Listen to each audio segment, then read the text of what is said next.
Hey, yo, Pro Wrestling Podcast listeners, help us out and click subscribe to show your support. And if you're on YouTube, make sure you enable notifications so every time we have a new episode, you get notified right away. While you're at it, if you are sick and tired of dropping $60 to $100 for the latest and greatest wrestling video game, stop immediately and go to Wrestler Unstoppable, available exclusively through Facebook. Create your wrestler, sign contracts, get involved in storylines, headline pay-per-views, even build your own corporation. All included in Wrestler Unstoppable, available now to all Facebook users, totally free. If you want to become a member of the Pro Wrestling Podcast family and you want your name in the shoutouts like our main man, Harold in St. Louis. How you doing, Harold? Always great to hear from you. Got great questions from Harold this week. Thank you.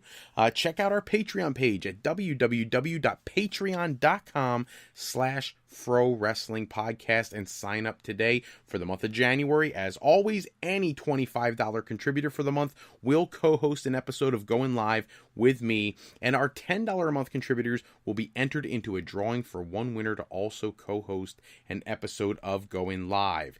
Hello, everybody, and welcome to this live episode of the Pro Wrestling Podcast. It's been a few days, a lot going on in the world of professional wrestling. We're going to get to all that a little bit later.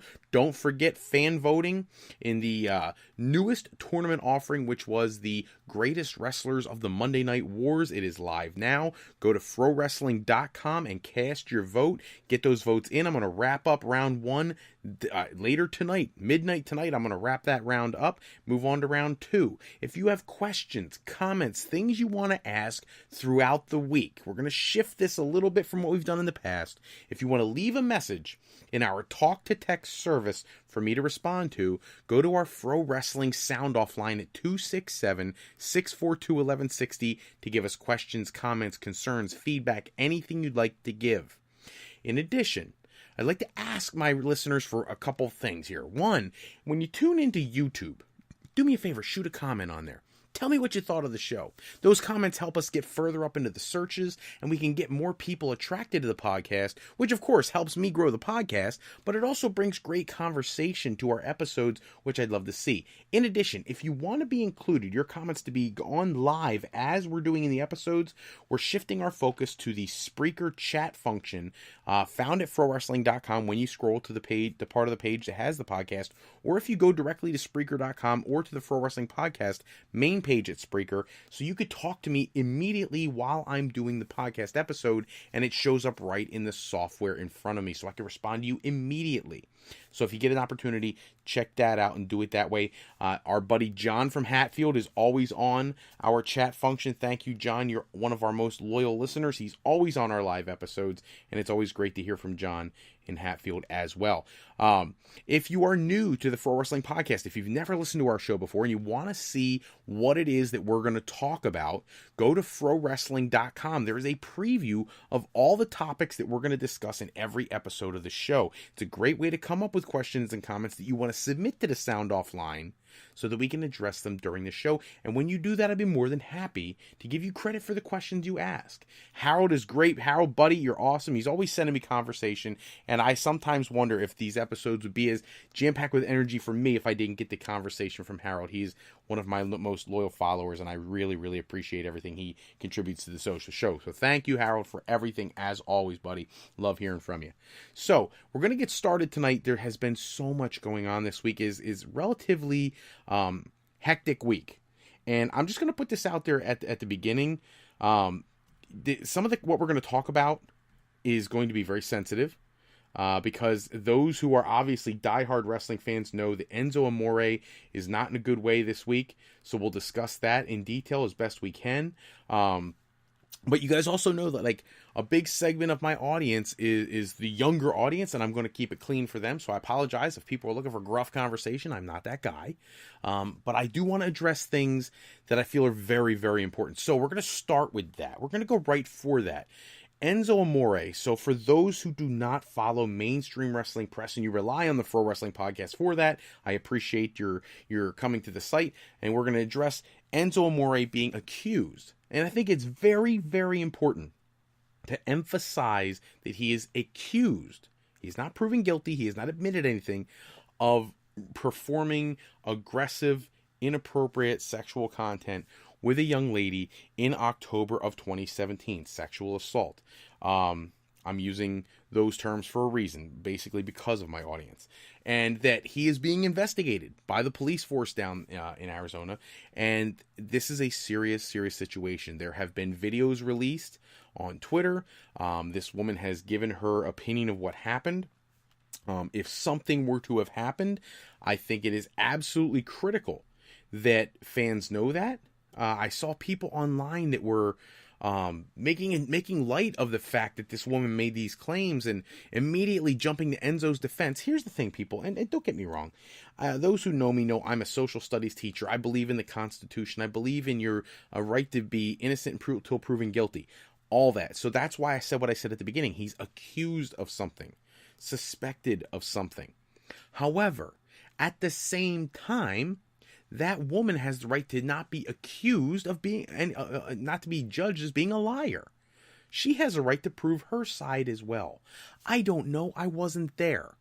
But my understanding is that a young lady was taken to an apartment, a hotel room, that there were other individuals there, that at some point in time, some illegal substances were consumed, some of which inebriated her ability to defend herself. The story is that she claims that she was requested for things to stop, that she wasn't interested, and that it got aggressive physically, leaving her bruised and assaulted. And I apologize, but that is unacceptable. Okay? Unacceptable. And to shame this woman for being so empowered to come forward and bring this to everyone's attention, she apparently went immediately to a hospital, got checked out, reported to the police right away. This isn't something where somebody waited years or months to say something. She went immediately.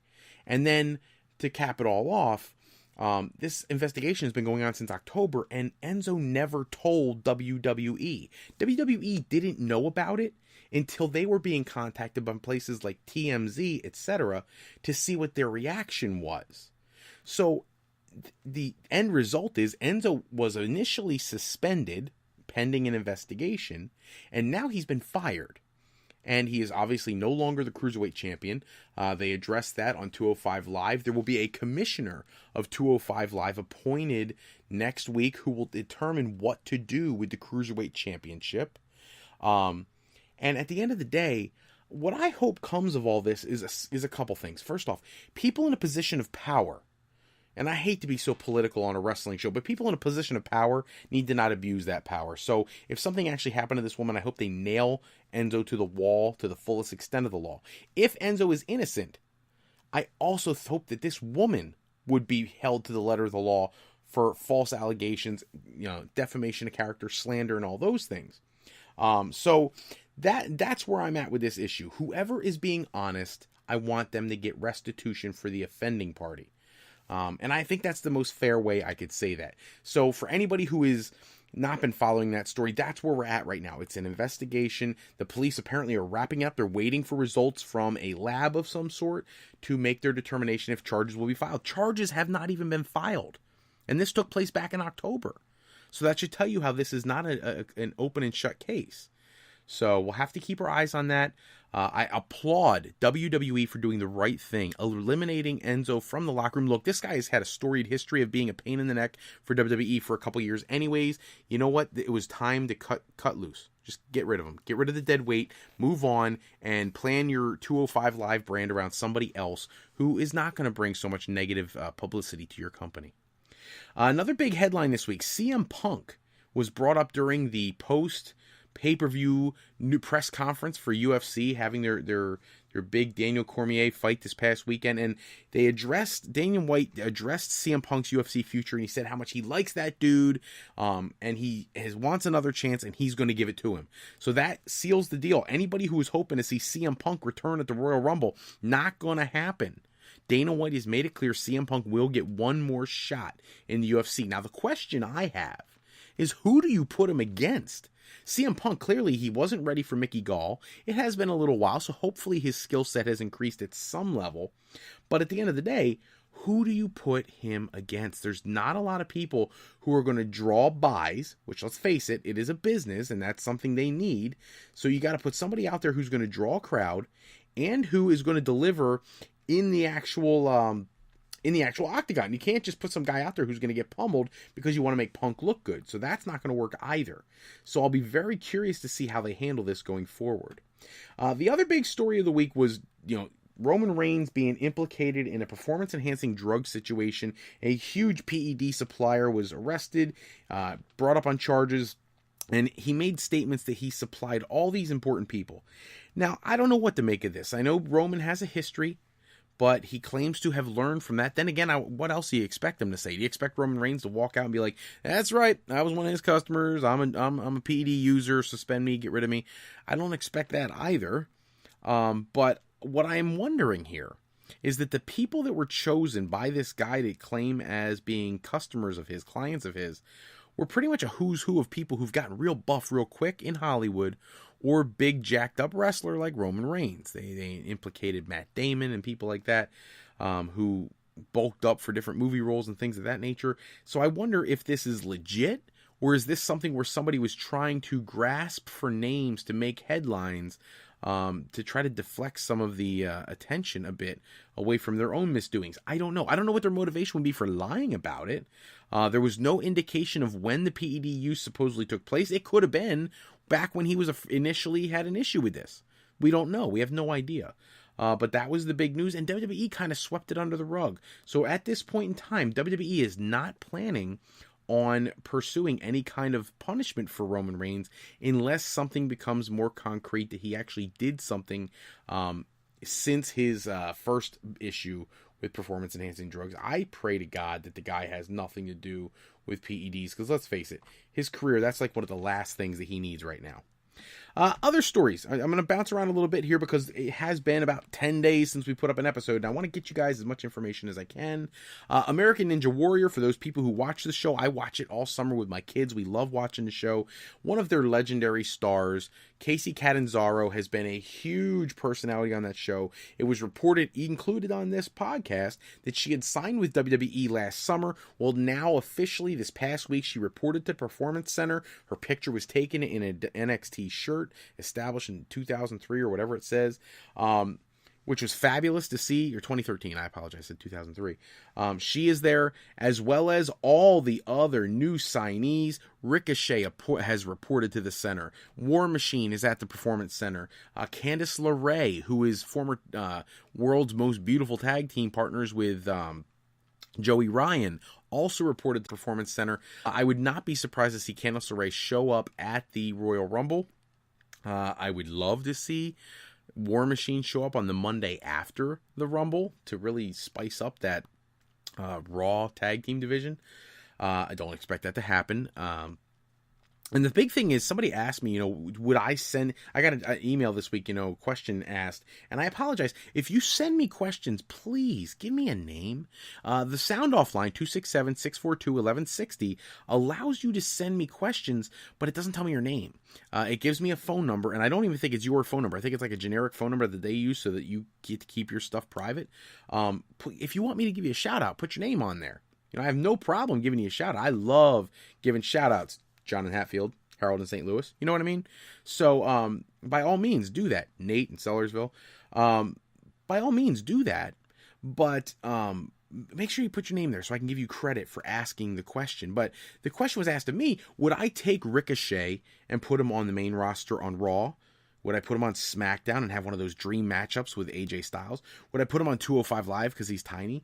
What would I do with Ricochet? Or War Machine? Should they go right to the main roster? Candice LeRae, should she go to the main roster? And in a conversation this week with Triple H put out his opinion on the future talent in NXT, and that all talents should have to go through NXT first, no matter what your success was elsewhere, not because you're not a quality wrestler who deserves to be on the main roster. However, it is designed so that you can learn how WWE produces television, so that when you go to the main roster, you're better prepared for the type of production that they're going to put on.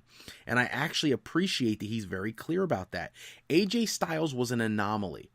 The Gallows and Anderson were an anomaly. They don't typically do that. You'll notice Kevin Owens was as accomplished a wrestler as anyone who's come to WWE, but even he went to NXT. Samoa Joe went to NXT. Finn Balor to NXT. Shinsuke Nakamura to NXT. Most of the talents go to NXT first, and I agree 100% with Triple H, because I think when you do that, Bobby Roode's a great example. Bobby Roode could easily have walked in the front door the first day in WWE and challenged for the World Championship. But by sending him to NXT, he got the seasoning in the WWE way. And when he did come to the main roster, we felt like we were so starved for him to be on the main roster. His debut was phenomenal. Same thing with Nakamura. When they hit his music the first time on SmackDown, it was phenomenal. That's what we want to see when they debut. And I think you get more of that when they go to NXT first. It's just my opinion. One of the common conversations this week was about whether or not Hulk Hogan would have appeared at the Raw 25th anniversary special, which obviously he did not. By the way, I see Demon Scar is popping onto our chat line. How you doing, Demon Scar? You're awesome. Welcome to the show. If you have a question, feel free to shoot it into that comment section on the chat function. Glad to see you. They reinforced their stance on Hulk Hogan. Hogan said that he wasn't asked to be there, but he'd be there in spirit. He's had an impact on all these people's careers, and I agree with him 100%. He made reference to Triple H wanting him to be a part of the brand. But at the end of the day, Hulk Hogan wasn't there, and part of that is because, as WWE posted on Twitter, that they stand by their decision with regards to Hulk Hogan. I do think at some point he's going to be back in the company, but I think all the conversation with Hogan, with his daughter, with other people talking about him returning to the company and wanting him to return to the company. This week, Diamond Dallas Page, another one who got on board with Hulk Hogan, should be back in WWE. I think with all that conversation, almost like WWE is being told, hey, listen, it's not up to you, it's up to the fans, and that's simply not the case. WWE is a publicly traded company. They're not going to bring a star back to the company that is going to create controversy for their company. Not that kind of controversy. If they get to the position where they think that he has paid his dues, he's had his time away, and that he'd be a successful add to the brand for some reason, I'm sure they'll bring him back. But that may not be right now. I see Demon Scar here agrees with me on that. I'm with you. I think Hulk Hogan will come back when they're ready for him, but at the same time, you got to be careful of what you're willing to put on your weekly television program, and it can't always be just what the fans want. I know the fans don't want to hear me say that, but that's the truth. Speaking of things the fans really want, Daniel Bryan's Royal Rumble status has been up in the air, and it looks like that Daniel Bryan is not cleared for the Rumble. Now, the reason that's such a big deal is that the betting odds, you guys know that on my webpage, frowrestling.com, we had the betting odds up there a week ago, and the odds this week shifted significantly. If anybody looked at that chart that I put up, the odds for Daniel Bryan to win the Royal Rumble were 66-1, meaning he was a superior underdog, wasn't going to happen. And then this week, his odds changed to 5-1, which means that he is literally right now the third highest likely winner of the Royal Rumble. Now, I don't know why the odds would shift like that. I did hear some conversation that people, the Vegas odd makers, thought that with all the betting action on Daniel Bryan, that it may influence WWE to give him the spot, and then they would be out a lot of money. I don't know if I buy that, but at this point in time, Daniel Bryan is the third highest likely candidate to win the Rumble, behind Shinsuke Nakamura, who is the favorite to win, and John Cena, who is the next favorite to win. Interestingly enough, Roman Reigns fell to fourth, which I think is because we already know, and this is the frustrating thing about WWE right now, everybody already knows that Roman Reigns is going to be facing Brock Lesnar at WrestleMania. We already know that. This match, this triple threat for the Universal Championship, is a joke, okay? Because there is nothing that's going to happen that's going to compromise Roman Reigns' ascent to being the company guy, even though the fans don't want that. And there's nothing that's going to stop Brock Lesnar from walking away from his contract at the end of the year, except for a ton of money, and they're already paying him a ton of money, and he's willing to walk. So at the end of the day, we already know what's going to happen, and that's frustrating. So when you go into the Royal Rumble, you already know that, Brock Lesnar's walking out champion. The only thing they could try to pull would be dropping the belt to Braun Strowman and then having him win it back at a pay-per-view before Mania, but then they don't get their rubber match. They don't get their third match. One guy wins it, the other guy regains it. They have to have one more match, and there's not enough time for that unless you put one on Raw, which I don't support either. That's a pay-per-view level match. So I think Brock obviously is probably going to walk out. I mean, I'll do an official prediction show Saturday night, right after the NXT TakeOver Philadelphia show. I apologize. I've been getting all these questions about the Philadelphia weekend here. There is a convention in Philadelphia, the Icons of Wrestling at the ECW Arena.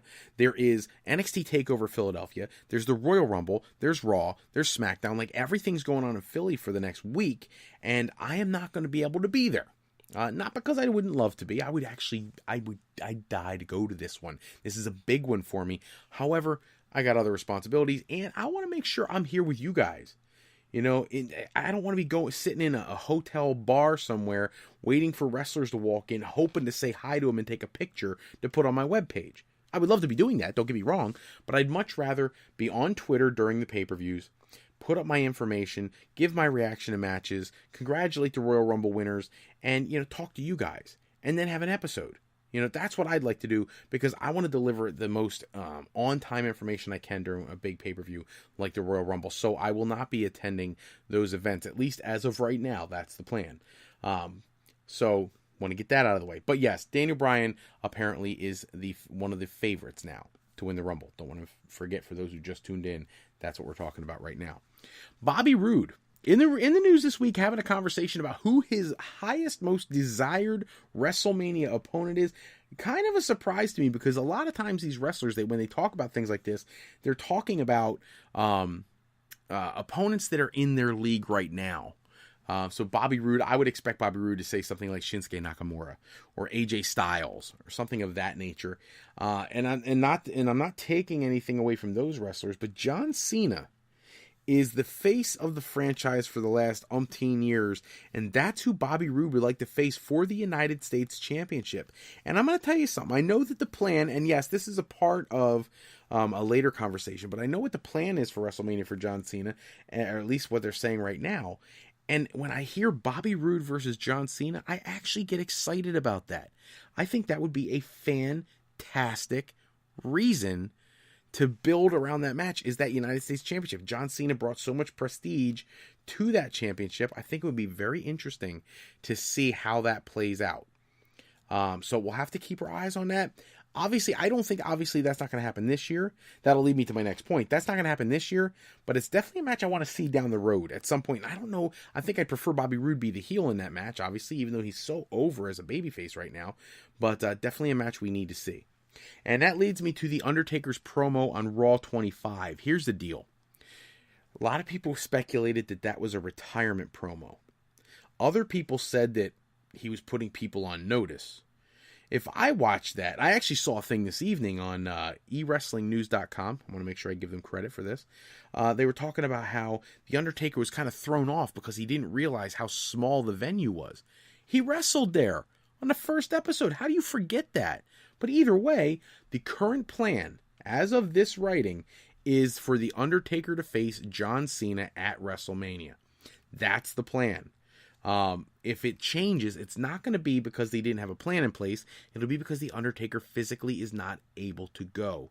And that would be a sad thing to see.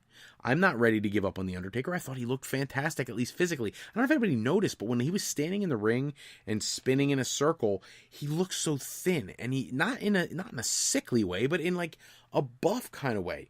He looks like he's in fantastic shape, which is kind of interesting because as I think about the whole Raw 25th anniversary show, that's one of the things that shocked me is he looks so fit. One of the things that also shocked me is his wife looks so old. Michelle McCool did not look good at all. She looked very much north of the prime of her career. Sad to say, but it's the truth. Great to see all the other people come back. Here's my issue with Raw 25. One, horribly booked. Dear God, that was horribly booked. The Vince McMahon Stone Cold segment was phenomenal. And as soon as that segment was over, the show just went downhill from there. First off, I absolutely love Christian, and I love that he brought the Peep Show back.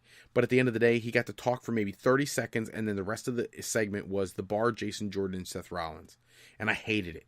Hated it. If you're going to bring Christian back, let him talk. He's one of the best talkers in the history of the business. And they didn't let him talk. Jason Jordan took over the whole segment and made it a complete mockery of the Peep Show. So I hated that. I hated the match. Or I don't want to call it the match. The physicality in that situation. I was not a fan of any of the wrestling action, not the Woken Matt Hardy versus Bray Wyatt. What a waste of a feud you've been building for months, and then you give us that crappy, short, horrible match. Why even introduce the Woken Matt Hardy character if you're just going to have him buried in 5 minutes to Bray Wyatt on the Raw show? We got so much build-up for this show. I was expecting one of the greatest Raw shows in history. MVP was coming back. If you didn't know what MVP looks like outside of him wearing that purple outfit he always wore, you almost missed that he was there playing poker. That poker segment took up way too much time. Now, my understanding is part of the reason that took so much time is because of Enzo's situation. You know, for those who are tuning into the episode late, we covered the Enzo stuff at the onset of the show. Enzo being fired for sexual assault on a woman back in October. His situation and WWE not knowing about it until right before they went live for Raw 25 was too much for WWE. He had to give them notice. He didn't. They fired him, but then they had to rewrite the show on the spot. So what ends up happening is that the Dudley Boys segment was actually supposed to be at a completely different setup. They ended up improvising on the fly, putting in this Titus Worldwide versus Heath Slater and Rhino match, which ends with the Dudleys coming out, which I loved seeing the Dudleys. Thank you, Ring of Honor, for letting Bubba Ray go back and do that. I thought that was the right thing to do. That was best for business. Which, by the way, a lot of people don't know this, but after Raw 25 went off the air, Seth Rollins appeared at the Manhattan Center, and during a promo he was cutting, actually made reference to being a former Ring of Honor World Heavyweight Champion. I don't know why they'd let him cut all that promo, but I love it. Absolutely love it. Maybe that's what they gave in return for letting them have Bubba Ray. I don't know. But I thought that was a great thing to see. If you look online, you can actually find that, where he cuts that promo, But yeah, the rest of the Raw, the D-Generation X stuff, I was so bored with. I didn't mind the Scott Hall stuff. I actually thought Scott Hall looked pretty good. I would have loved for him to just rip off that is the ugliest black suit coat with that red bad guy blood looking, whatever you want to call that, frilly stuff on it. I would love for him to have torn that whole thing off and be standing there in Razor Ramon gear, because he looks great. I'd actually like to see him make an appearance in the Royal Rumble as a surprise entrant. Just my opinion. But yeah, the rest of the Raw 25 I thought was god-awful. Even the ending segment where you have all these legends come out around the ring. Why were they there? It made it look like it was going to be like a lumberjack kind of deal, which what they should have done, and look, I know I'm fantasy booking here, but you know what they should have done? Brought out these people like MVP, like, Brother Love, all these just past talents, Ron Simmons, all those guys, JBL, get them in the ring, and they should have had like a Legends Battle Royal just so we got a few minutes of action with all these people you wanted to see. The other thing they also need to do, if they weren't going to do that with the guys, is they should have done that with all the returning divas. Oh, but wait a minute. Many of them might be entering the Women's Royal Rumble. We'll have to wait and see. I would not be surprised. Some of the reactions people gave, I was surprised. People were like booing Kelly, and they went nuts for Tori Wilson. Congrats to her. Apparently the fans really miss her. The Bellas, it's like they blew right past them. I really thought the show could have been booked better. The ending segment with Braun taking out Brock Lesnar, who took out Kane, was so rushed. And the legends being around the ring, it meant nothing. They had nothing to do with it. It was just pointless. The Jimmy Fallon stuff was horrible. I actually enjoyed the John Cena stuff going with Elias. I think it helps elevate Elias, and it keeps John Cena relevant in the event that he does win the Royal Rumble. Because he's a free agent, he could challenge either world champion he wants. That's why he's one of the top 4 favorites to win the Rumble. But otherwise, a weak show. That was an absolutely weak show. And not because it was a bad show. Because compared to the build-up, it was garbage. Everybody expected like this unbelievable show, and instead we got the average Raw show. And maybe that's the problem. When you tune into Wrestle Kingdom, which, by the way, people got to watch for free on television. They have to pay $9.95 for a network. They got to watch it free on Access Television a couple days after the event. When people see that, and they compare that to Raw 25th Anniversary show, which is supposed to be a big show, there's no comparison. I'll take Jericho versus Kenny Omega any day of the week over the crap I saw on Monday, except maybe for that Chris Jericho segment. That was hilarious. Thank you, New Japan Pro Wrestling, for, letting that happen. Or maybe he doesn't have a contract. Maybe he's on a handshake deal. I don't know. But interesting stuff coming out of Raw 25, but definitely a letdown overall. However, after talking about the Women's Royal Rumble, a couple things. First off, Paige got the confirmation she absolutely will be on the blackout list and not able to compete as a WWE performer ever again. I never say never in pro wrestling. I'm going to say never just because the CTE information that we've got now is so focused on preventing further injuries. I just don't see WWE getting her clearance no matter what she does. Now, maybe when her contract runs out, maybe she wrestles for somebody else, kind of like Daniel Bryan has teased. But I don't know. This sounds like, from the stories we've seen, that she apparently was told by her doctors not to return in the first place.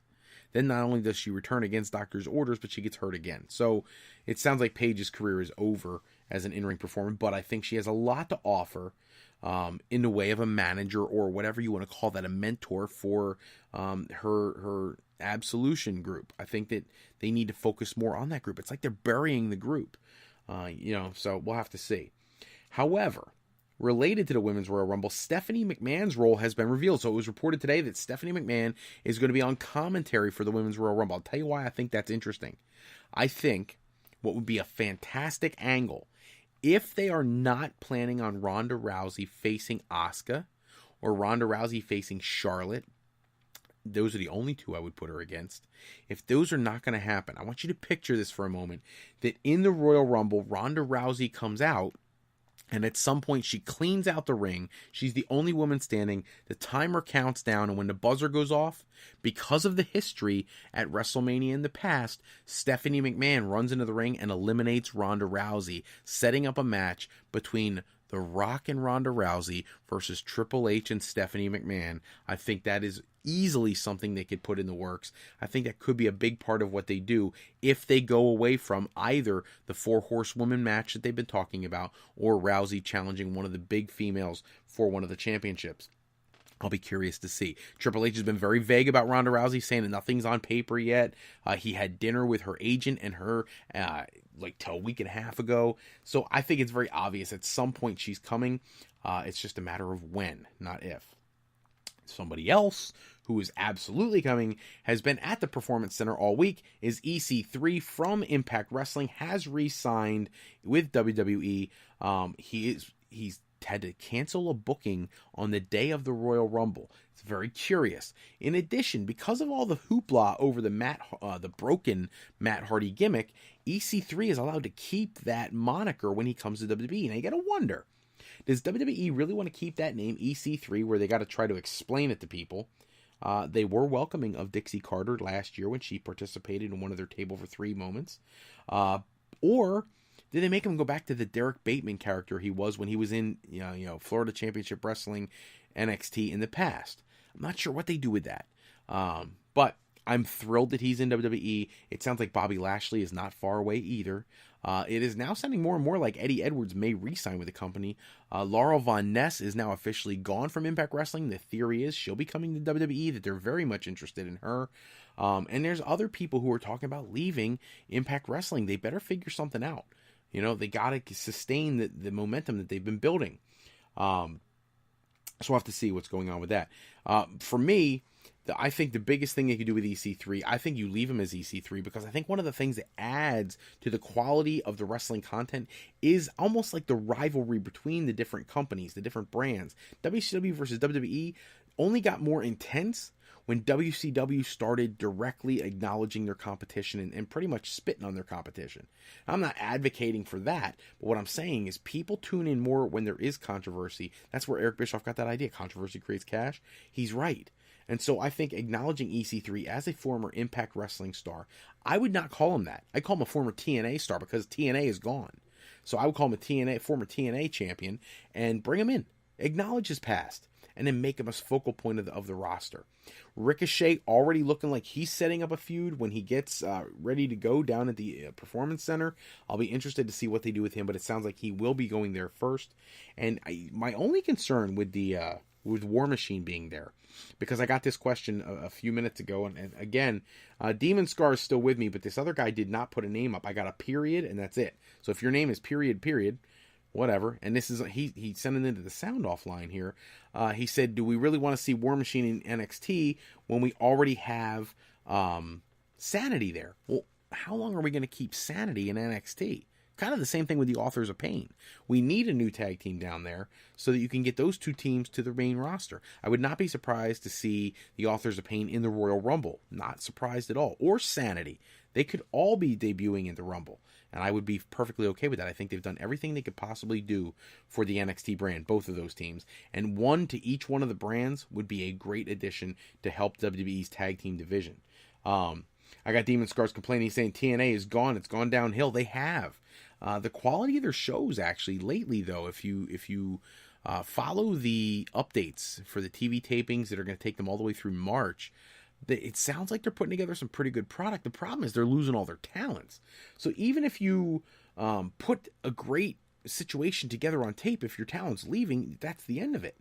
They really need to retain some stars. Demon Scar is saying he doesn't want to see War Machine in NXT yet. Hey, I just want to see him in WWE, period. I don't care where they are, main roster, NXT, whatever. Just get something going with them. That's a great tag team, and it's one that's long overdue. I'm glad to see they finally got their opportunity in WWE. That's all the time we have for this episode. Check back with us next episode. Saturday night, we'll be going live with our prediction show for the Royal Rumble. We'll open up the next round of voting for the best superstar of the Monday Night Wars. If you haven't voted in round one, go to www.frowrestling.com. Cast your vote today. The voting closes tonight at midnight. You got 1 hour to vote. Get your votes in for that. Best star of the Monday Night Wars. Get that in. Special thanks as always out to bensound.com and purpleplanet.com for producing all the music and sound effects we use in today's show. Today's podcast is sponsored in part by Beazle Games. Bringing a new friend to family game night is easy with sketchy people. Showcase your artistic side in this game from Beazle Games by going to www.frowrestling.com and clicking the icon in the middle of the screen. And to AlleyRepair.com. Contact Alley Repair today for servicing of all your classic skee-ball, pinball, and arcade game needs. If you're looking for your next career move and you're considering college, university life, or you just need some formal training for your next career decision, go to our website at frolifeplanning.com for all your higher education needs, as Fro Life Educational Planning is for today, for tomorrow, and for life with Fro Life. I'm Fred Froelich, better known as Mr. Fro. I want to thank you for taking a few moments with us today. If you're looking for more wrestling news and rumors, go to www.sportsjunkies101.com for the latest articles on the world of professional wrestling. Until next time, everybody, take care, have a great night, and if I don't get to talk to you beforehand, if you don't tune into the next episode, get over and check out NXT TakeOver Philadelphia. Be ready for a great weekend, and following Monday and Tuesday of action, it is Wrestlemania season right around the corner. Be ready for that Royal Rumble. I'll give you my predictions Saturday night. Until next episode, everybody, take care. Have a great night.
Bye.